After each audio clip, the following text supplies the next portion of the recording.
विघ्नहर्ता कोंबडी खत सप्लायर्स तलगरे। आमच्याकडे पॅकिंग मध्ये अंड्याच्या कोंबडीचा कोंबडी खत मिळेल। उच्च दर्जाचे नैसर्गिक कोंबडी खत पुरवणारे एक विश्वासार्ह नाव। मुख्य वैशिष्ट्य म्हणजे हे खत 100% सेंद्रिय व उच्च दर्जाचे आहे। जमिनीतील सूक्ष्म पोषक तत्वांचे प्रमाण वाढवून पिकांच्या मुळांची वाढ जलद होते व उत्पादन क्षमता वाढते। कोंबडी खताचे फायदे असे की जमिनीचा सेंद्रिय कर्ब मोठ्या प्रमाणात वाढतो, जमिनीचा पोत सुधारतो। ऊस, केळी, भाजीपाल्यासह सर्व पिकांसाठी उत्तम सेंद्रिय खत म्हणजे विघ्नहर्ता कोंबडी खत। आपल्या ऑर्डर नुसार फक्त 8 दिवसात खत थेट शेतावर उपलब्ध। ऑर्डर साठी संपर्क 72 49 35 87 96। रमेश बंडगर, सलगरे, तालुका मिरज। प्रत्येक बातमीतील घटनेच्या वास्तविकतेची तुलना थेट पाहत रहा चांगली अपडेट। मिरज तालुक्यातील शिपुरात एकटी राहणाऱ्या वृद्ध महिलेच्या शेतातील ऊस पिकास अज्ञात व्यक्तीने आग लावल्याची गंभीर घटना समोर आली असून त्यामुळे परिसरात भीतीचे वातावरण निर्माण झाले आहे।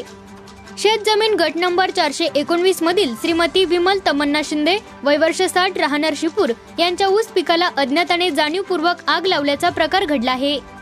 या प्रकरणी श्रीमती विमल शिंदे यांनी मिरज ग्रामीण पोलीस ठाण्यात फिर्याद दाखल केली असून अज्ञात व्यक्ती विरोधात गुन्हा दाखल करण्यात आला आहे। घटनेची माहिती देताना विमल शिंदे यांनी सांगितले की 10 जानेवारी रोजी रात्री 9:30च्या सुमारास जेवण करून त्या झोपल्या होत्या। मात्र रात्री 11:30 वाजता अचानक ऊसाला आग लागल्याचे त्यांच्या लक्षात आले। त्यानंतर त्यांनी तातडीने शेताकडे धाव घेत आग विझवण्याचा प्रयत्न केला, मात्र आग मोठ्या प्रमाणात पसरलेली असल्याने ती आटोक्यात आणता आली नाही। प्राथमिक पाहणीत ही आग नैसर्गिक नसून कोणीतरी खोडसाळपणे व गैरकृत्याच्या उद्देशाने लावल्याचा संशय त्यांना आला। घरी एकट्याच राहत असल्याचा गैरफायदा घेत अशा प्रकारचे कृत्य करण्यात आल्याची भीती विमल शिंदे यांनी व्यक्त केली आहे। या घटनेमुळे केवळ शेतीचे नुकसान झाले नसून आपल्या जीवितालाही धोका निर्माण झाल्याचे त्यांनी स्पष्ट केले। याच कारणामुळे त्यांनी तातडीने मिरज ग्रामीण पोलीस ठाण्यात धाव घेत अज्ञात व्यक्ती विरोधात फिर्याद दाखल केली आहे। एकटी वृद्ध महिला आणि तिच्या शेतावर घडलेला हा प्रकार गंभीर असून ग्रामीण पोलिसांनी याची सखोल दखल घेऊन तात्काळ तपास करावा, तसेच अशा प्रकारच्या घटनांना आळा घालण्यासाठी कठोर कारवाई करावी अशी मागणी विमल शिंदे यांनी यावेळी केली आहे। या घटनेमुळे शिपूर परिसरात सुरक्षिततेचा प्रश्न ऐरणीवर आला असून पोलिसांकडून पुढील तपास सुरू आहे।